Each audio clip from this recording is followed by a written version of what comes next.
Okay guys, good news. We have finished learning about delta H. Remember that there was 5 ways to calculate delta H. I think we're done with that. We're just going to finish off the chapter now with a few concepts. Like it says on this slide, we're going to learn about spontaneity. We're going to learn about entropy.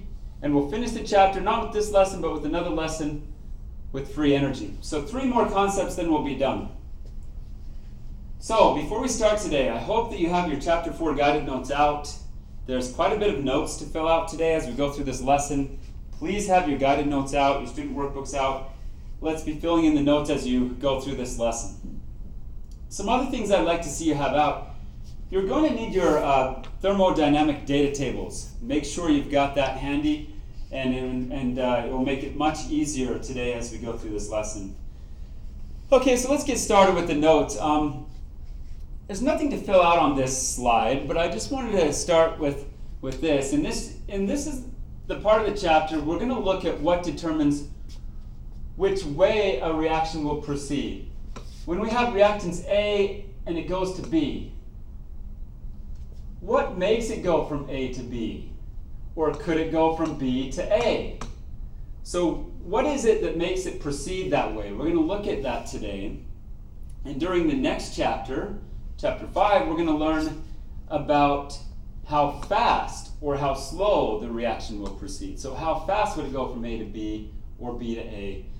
But that's really in the next chapter. So let's start with this concept today.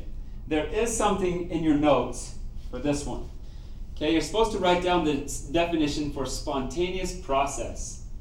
So a spontaneous process is a process that can occur without outside intervention.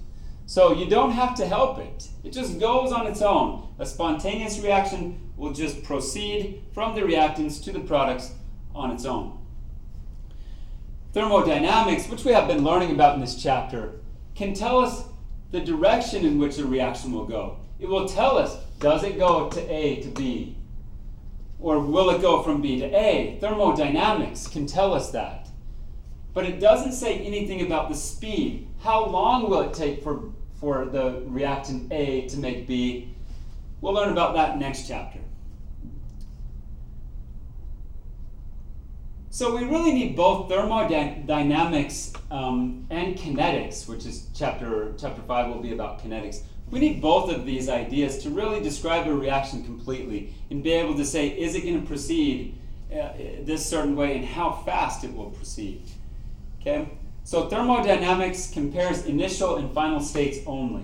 So we're only concerned about the initial states and the final states. All right, so hopefully you've kept up with the notes. There was a few things to write down on this slide. Okay, let's go back to this idea of a spontaneous reaction. Spontaneous means it happens on its own. And so I'd like to draw your attention down here. We have this new car. Spontaneously, if you leave it out in the weather, in the climate, spontaneously, it's going to take that nice car and it's going to, and over time, over the space of decades, it's going to rust and it's going to look like this car in about 60 years or so if you left it out in the weather. That's going to be spontaneous, happens on its own. Would you ever see the reverse reaction happen, where it goes from rust here and goes back to a brand new car? Would that ever happen on its own? No. And so rust going back to a restored version is not going to happen on its own. We call that non-spontaneous. So spontaneous means it happens on its own. Non-spontaneous means it will need help. Okay, so here are some examples of spontaneity. A ball will always roll down a hill, but never roll back up the hill on its own. So spontaneous, the ball rolls down the hill. It would be non-spontaneous for the ball to go back up the hill on its own. Steel, spontaneously, will go to rust. It will never go from rust to steel spontaneously. It will never happen on its own that way. Here's another way to explain it. A gas, if we look at a gas, let's say this is the container, a gas fills its container uniformly. So if you left the gas in this container for a while, it's going to fill it uniformly, like that. It will never spontaneously collect at one end of the container. So if you left it there for like a few minutes, it will never just all of a sudden the gas molecules will just collect on one corner. That will never happen spontaneously. Here's another example. Heat, as we've learned, always goes and flows from hot to cold. That's spontaneous. It will never do the reverse of that. It will never flow from cold to hot spontaneously. Now, of course, you might be thinking of a freezer, but that's not spontaneous. You have to plug that in. You have to use energy to go in the reverse direction. Okay, one final example. Wood burns spontaneously to form CO2 and water. But wood is not formed when CO2 and water are heated. So this idea of spontaneous just happens on its own. Okay, there's a few examples. So now let's look at what causes a process to be spontaneous. The driving force for a spontaneous process is the increase in entropy of the universe. Okay, this is quite important. I'm going to go over this again. The driving force for the spontaneous process is the increase in entropy of the universe. Here's a new word. This is the word of the lesson. Entropy. Let me define it. You're supposed to write this in your books as well, but entropy is given the symbol capital S in science. I know it doesn't make sense. Entropy starts with an E, but it's a capital S is how you abbreviate it. And now let's define it. Entropy is a measure of disorder. It's a measure of disorder or molecular randomness. But I like to just call it this. It is the measure of disorder. It's how disordered something is. And here's the deal. The natural progression of things is from an ordered state to more disordered. Just naturally happens. It starts out nice and ordered, and it will naturally go to disorder. So, if entropy is a measure of disorder, we're going from lower entropy to higher entropy. That is what is favored.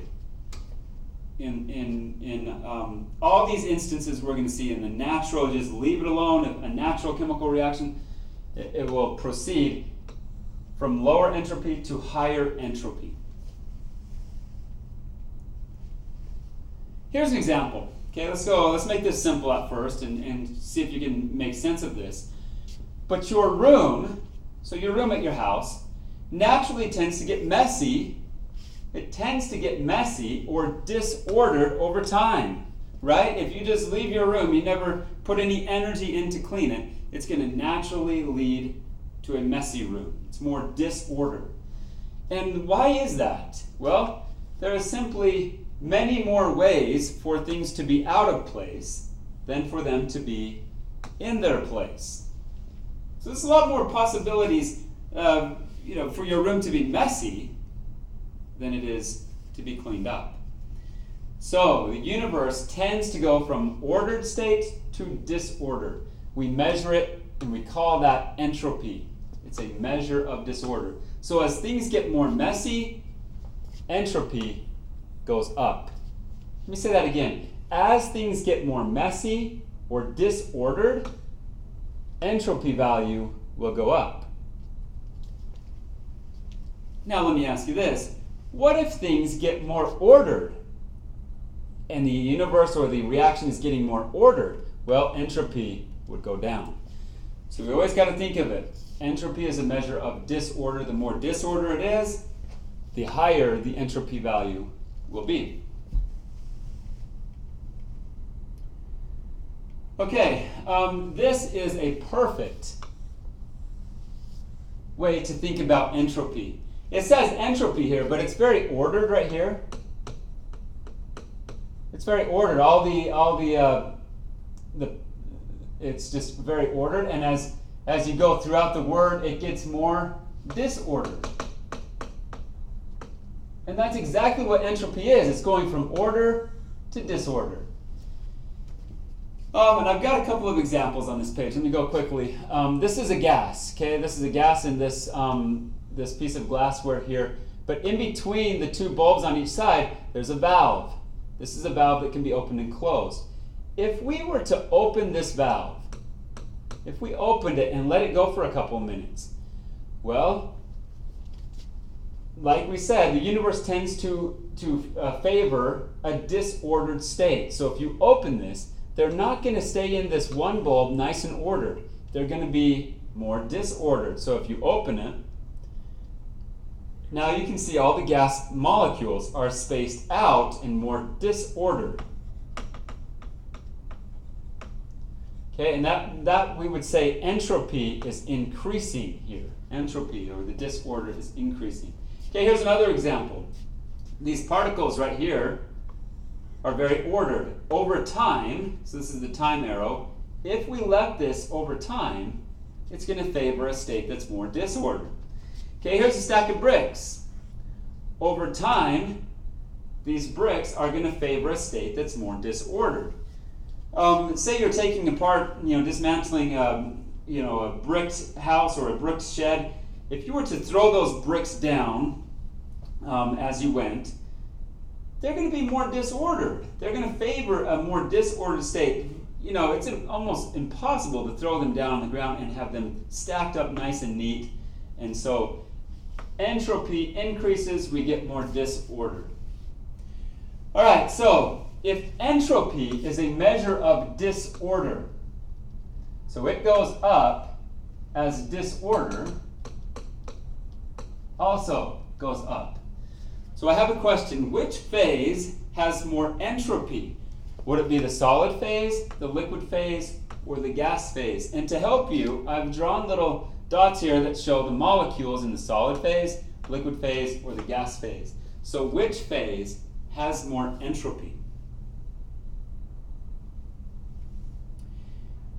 Okay, and the correct answer was the gas phase. It's just there's more disorder here. They're more separated, they're flying randomly around, it's more disordered.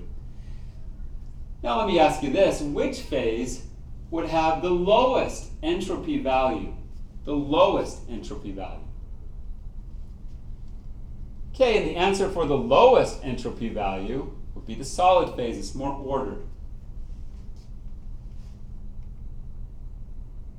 Okay, so let me see if I can come at this at a different angle. Entropy is defined in terms of probability. Okay, probability.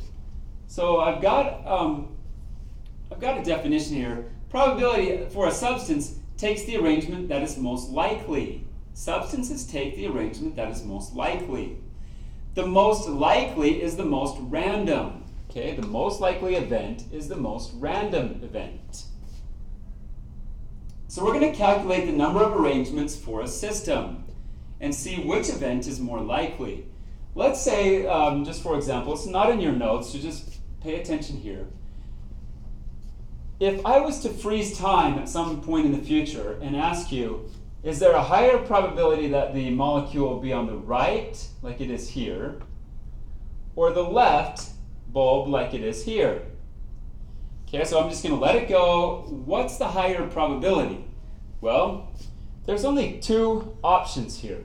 So out of two, what's the probability that it is on the right side? The probability that it's on the right side is 1 out of how many possible choices? 2. So that's 1/2, or 50% of the time it would be found on the right. What percentage of the time would it be found on the left? Again, 1 out of 2, or 50%. Okay, that was pretty easy, but what if we get more complicated arrangements here? So like this slide, it has 1, 2, 3, 4, 5, 6, so times 2 is 12 possible arrangements out of 12. Let me ask you this. What event is more likely? That they will all be on the same side as it is here, either that one or this one, they're all on the same side, Or three molecules could be on one side and one on the others, like this one and this one, so these. Or is it more likely that two molecules will each be on each side, like all of these down here? So let's say we open up the valve and we let it go for a couple of minutes and then we freeze it and we can see the molecules. What's the probability that it will be all on one side? Well, we can count the possible events here. We got 1, 2 out of 12. So 2 out of 12, which is equal to 1/6. 1/6 probability, a sixth of the time it would be found there. Okay, let's go to this possible arrangement. We have 1, 2, 3, 4 out of the 12, so that is 1/3 probability. And what's the probability that two molecules will be on each side? Now there's different arrangements here, so there's 1, 2, 3, 4, 5, 6 out of the 12 are found with two on each side, which is equal to 1/2 or 50%. So which arrangement of molecules is the most probable? And I hope you see that having two on each side would be the most probable. But also, very importantly, why are we talking about this? Which event would lead to the most disorder? Okay, these are very disordered. And that's why it's more probable that you'll find two on each side. Which is the least probable, 1/6. That's because these are the most ordered. Okay, very unlikely that when you stop time that all four of them are going to be on one side or the other. And so that's why we're talking about probability when we're discussing entropy. All right, let's move on. Let's talk about nitroglycerin for a second. Nitroglycerin is a very cool molecule. It's very explosive and it decomposes. It's a decomposition reaction. This is nitroglycerin. What phase is it in? What phase is nitroglycerin in? And we can see here that it's in the liquid phase. Well, it is a decomposition reaction. Nitroglycerin is very unstable. It's very unstable. It's going to decompose over time. And it's going to form a gas, so nitrogen in the gas phase, CO2 in the gas phase, water in the gas phase, and oxygen in the gas phase. So let me see if I can get this, get a picture of what's happening here. Nitroglycerin is a liquid. So if we were to draw the molecules in the liquid phase, they're somewhat close together and they're sliding past their neighbors, somewhat close together. But that's going to decompose and form all of these molecules here that are in the gas phase. And so more disorder, and they're just everywhere. And so it leads to more disorder, or entropy is increasing. So S is entropy, remember that's the abbreviation for entropy, is increasing here. And so that's what's favored in when reactions occur. If it leads to more disorder, then it's going to happen spontaneously. It's going to happen on its own. And what makes nitroglycerin so explosive is that it is favored to go to the right, but when it goes to the right, look how many moles of the gas it forms. 6, 12, 10, and 1. So if we add those up, 6 and 12 is 18 plus 10 more is 28 plus 1 is 29 moles of gas. What did we have on the left side? Well, we had 4 moles of a liquid. And you can see what's going to happen if it goes from a liquid to a gas. The volume expands. It's taking up a lot more space. Plus, you've got a lot more moles of the gas than you did of the liquid. And if this decomposes, it's going to go quickly and it's going to form a lot of gas. And so that's what makes it so explosive. It's taking up a lot more space in a very short amount of time, and it's very explosive.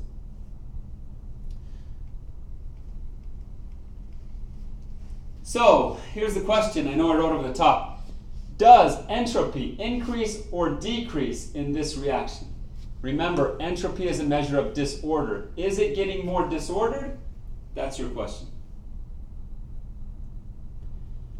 Okay, and I hope you said that entropy is going to increase. It's getting way more disordered. Entropy is increasing there. Okay, practice problem number 26. It says, for each of the following pairs, choose the substance with the higher entropy value. So I'm going to give you a pair of things. I want you to choose the substance with the higher entropy value. Remember, entropy is disordered. So on A, you're going to choose either solid CO2 or gas CO2. So CO2 in the gas phase. Which one has more or a higher entropy value? So take a second and think about that. Solid CO2 or CO2 in the gas phase? Which one has a higher entropy value? Okay, now let's try B, part B. You're supposed to again choose the one with the higher entropy value. Would it be nitrogen gas at 1 atmosphere of pressure or nitrogen gas at, let's see, this will be to the -2, so 0.01 atmosphere of pressure. Which one is going to have a higher entropy value? Okay, so let's talk about this. Why does nitrogen at 0.01 atmospheres of pressure have a higher entropy value? Well, it's less pressure. So there's less pressure. These gas molecules are going to be even more spaced out and more disordered. And so that's why entropy increases on that one. Okay, let's go to practice problem 27. I hope that this idea of entropy is starting to make a little more sense. But I've got a few more examples. On practice problem 27, it says, predict the sign of entropy change for each of the following processes. Okay, this is kind of different. The sign of entropy change. So remember, entropy is disorder. If it gets more disordered, it's positive. However, if the system gets more ordered, then entropy would be negative. Okay, so let's talk about part A for a second. Solid sugar is added to water to form a solution. So we have this sugar cube, and we add it to some water, and it makes a solution here of sugar water. So I want you to predict the sign of entropy change. Would entropy be positive or negative in that case? Okay, and I hope that you're saying that it's going to be positive. So this is positive entropy because it's getting more disordered. Entropy, or S, goes up. Okay, let's go to part B. Iodine vapor condenses on a cold surface to form crystals. So iodine vapor condenses, and then it forms crystals. So what's happening here is you have some iodine vapor, which is gas, and you put it on something cold, it condenses, so the molecules get closer together, and it forms a crystal down here. So those are the molecules. I want you to predict the sign of entropy change for this reaction. Okay, I hope that you said that entropy is going to be negative here. Entropy is going down. It's getting more ordered. Remember that entropy is a measure of disorder. So if it gets more ordered, entropy goes down, it will be negative. Okay, so let's see if we got those right. On the first one, change in entropy is positive, and that's what we said right there. On the second one, the entropy sign will be negative, and we said that as well. Okay, so let's predict the sign of delta S.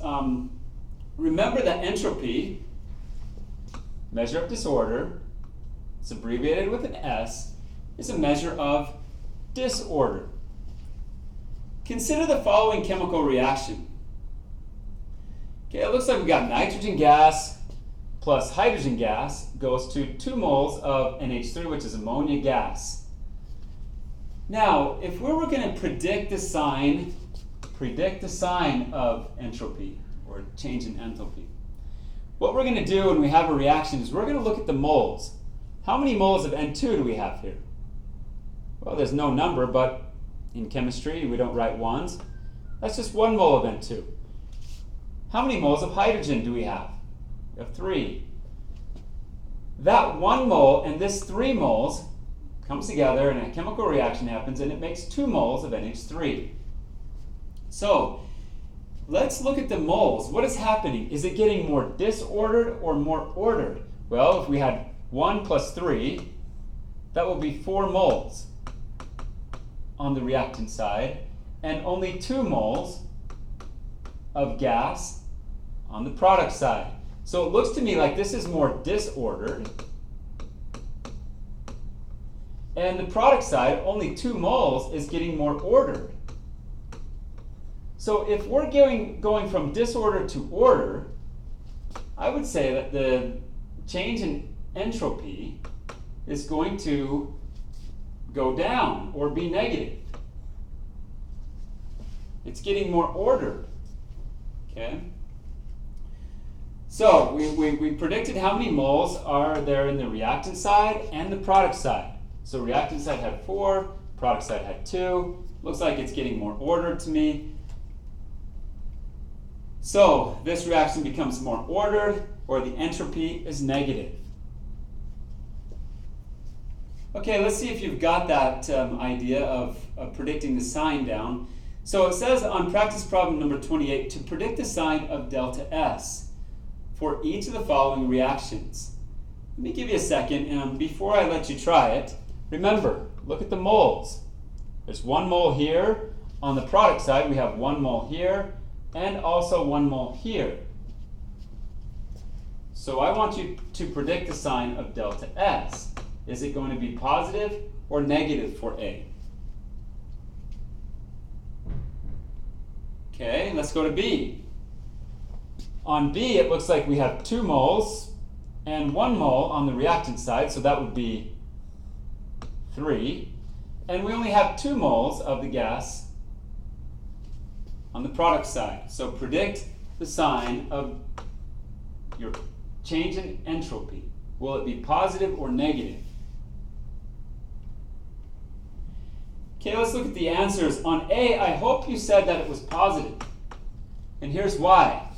We had 1 mole and one mole on the reactant side and 2 moles here. So it's going from 1 to 2. That's getting more disordered. This was 1 substance over here, and now it's 2 separate substances with 2 moles.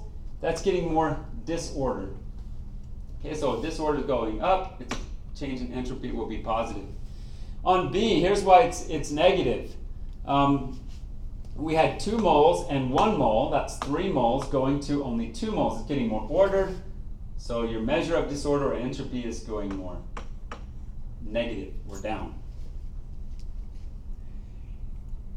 Okay, so let's, in chemistry we want to be a little bit more precise about just saying whether it's going to be positive or negative.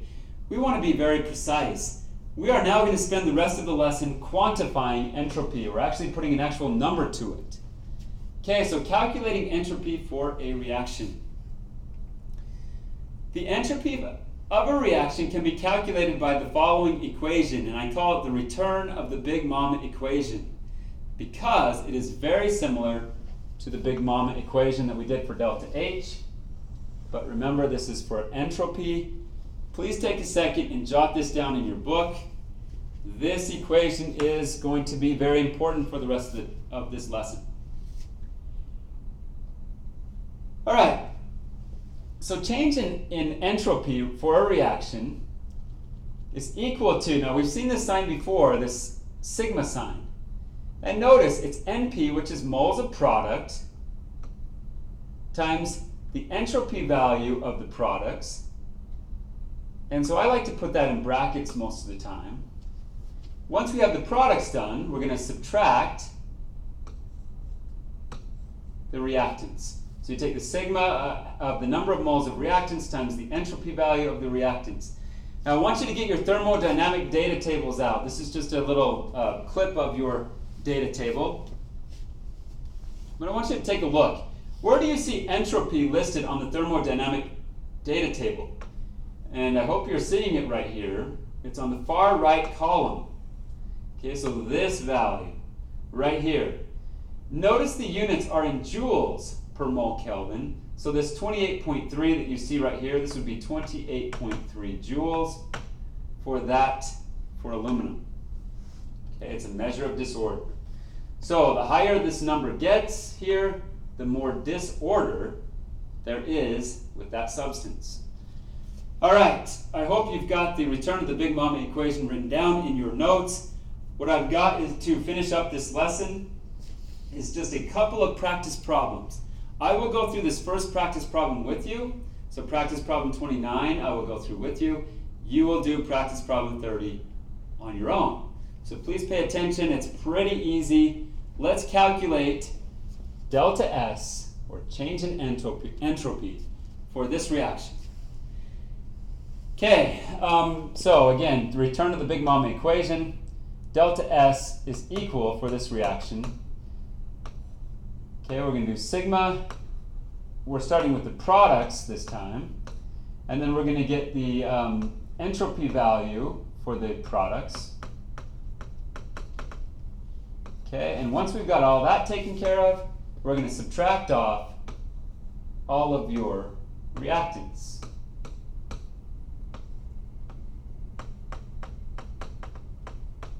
Okay, so I hope you're writing down everything that I'm writing down in this problem, because you're going to have to do the next one. All right, so let's look at this. We're going to start with the products first. Okay, products come first. How many moles of SO2 in the gas phase do we have? We have 2 moles. So let's write this, delta H for this reaction. Since we have 2 moles, that is going to be 2 times. We have to times it by the entropy value for that substance. SO2 is a gas. The entropy value is 248. So I'm going to times that by 248. Now the sigma says take the sum of all of the products. We have another product. How many moles of this NiO do we have? We have 2 moles. The nickel oxide down here has an entropy value of 38. So that's why I'm putting 38 there. Now that takes care of all of my products. So I'm going to close that off. And we're going to subtract the reactants. We have 2 moles of the nickel sulfide. So nickel sulfide, we have 2 moles of it. And its value is 53. Now you could get this from your data tables. I just put it up here to make it easy for you. But you could get them from the data tables if you wanted. Okay, then we're going to add, we have another reactant. We have 3 moles of oxygen, and oxygen's entropy value is 205. Okay, and that's it. That takes a little bit of time. That's all the chemistry, but now it takes a little bit of time to do the math. So let's do this first.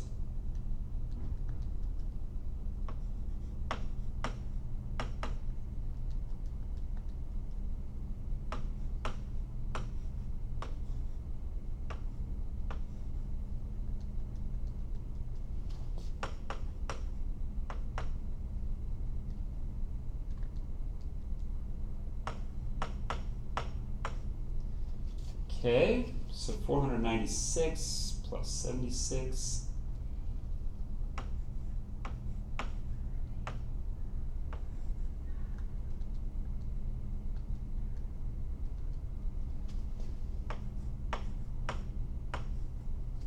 So 572 subtract 721. I'm getting that the delta S value for this reaction is equal to a negative 149. Now, it's negative 149 joules per Kelvin mole. So joules on top and Kelvin mole on the bottom. So negative 149 would be your answer. Now, before we go to the next slide, I mean, that's your answer. The fact that delta S here is becoming negative. Remember, S is entropy and it's a measure of disorder. If it gets more disordered, it gets more positive, or it gets a larger number. Because this is such a negative number, this means that it's probably getting more ordered, not disordered, because it's negative. So if we look up here, we had 2 moles and 3 moles, that's 5 moles, going to 4 moles. And so it's getting more ordered. And so that's why your entropy value is negative there, just in case you were wondering about that.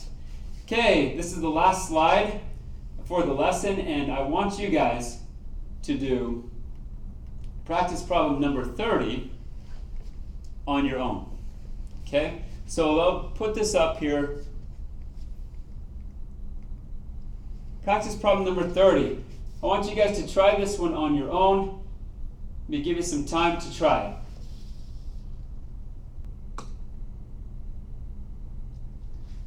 Okay, so here's your answer, and hopefully you were able to figure that out. I've got the figures all written here if you wanted to look through your notes if you got it wrong and figure out what you were doing. But hey, very easy. It looks just like the Big Mama equation, but I want you to remember entropy. It's abbreviated with a capital S.